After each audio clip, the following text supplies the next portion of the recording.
Nigerian calls for help over illegal supply of weapons from Libya.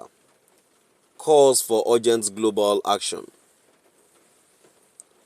Nigerian calls for help over illegal supply of weapons from Libya. Calls for urgent global action.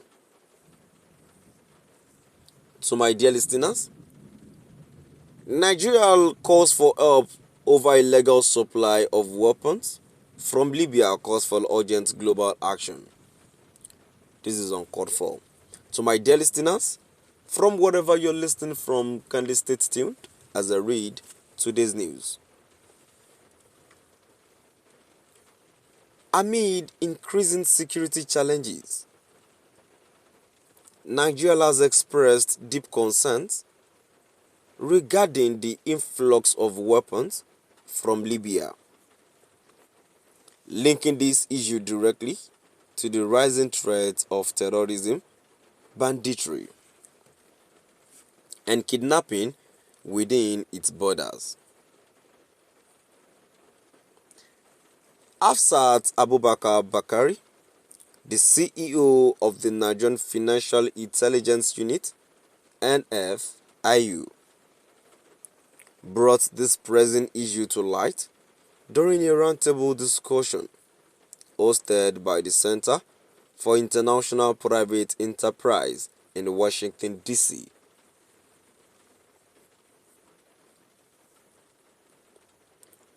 Bakari emphasized that the influx of arms from Libya has markedly exacerbated Nigerians' internal security challenges, significantly contributing to the escalation of terrorism throughout the nation. As reported by Libya Review, she underscored the urgent need for long-term, sustainable solutions rather than temporary fixes to effectively tackle this growing menace.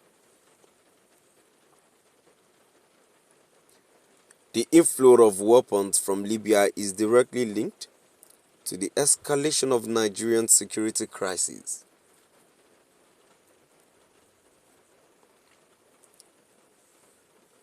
We need more than stopgap measures. We need sustainable solutions, Bakari asserted, highlighting the complexity of the situation.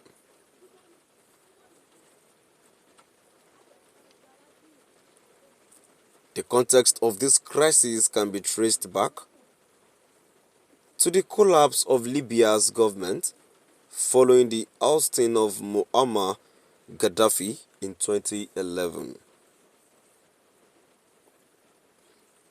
This upheaval transformed Libya into a significant hub for armed smuggling, which has had far-reaching consequences across neighboring regions, particularly Nigeria.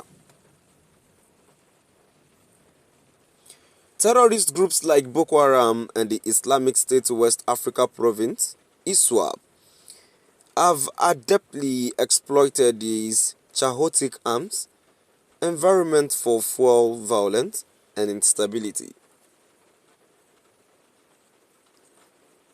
These porous borders and weak security frameworks prevalent in the Sahel region have only facilitated the smuggling of these weapons, intensifying both insurgencies and criminal activities within Nigeria.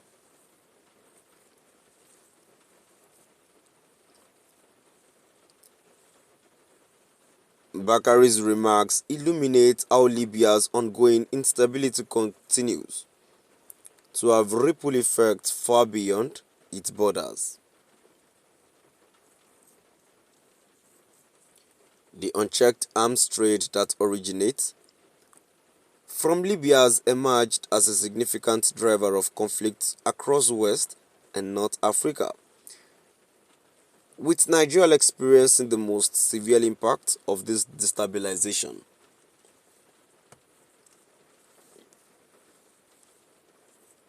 In response to these challenges,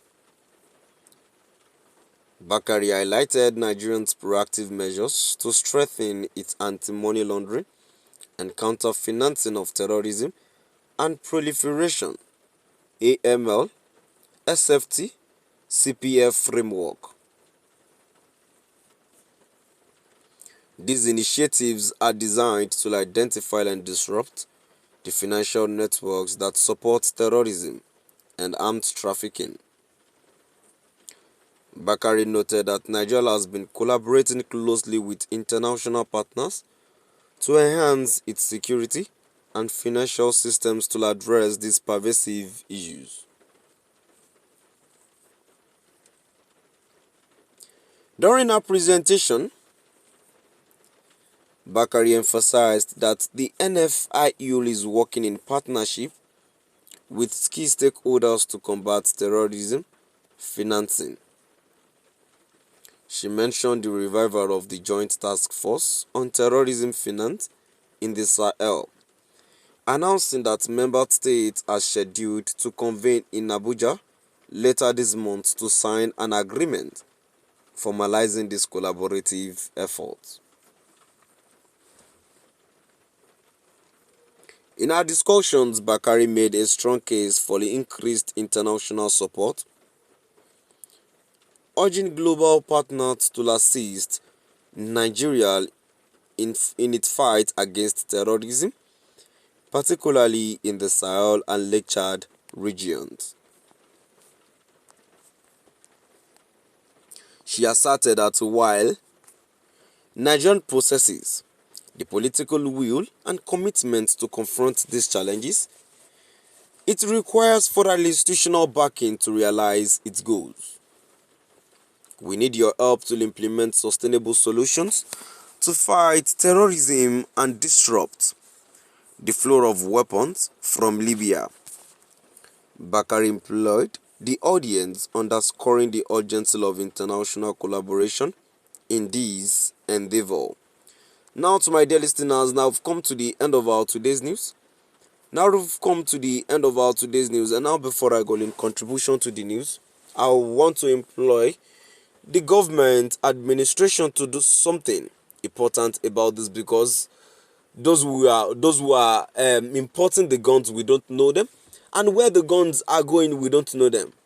So I want to indulge the Nigerian administration to do something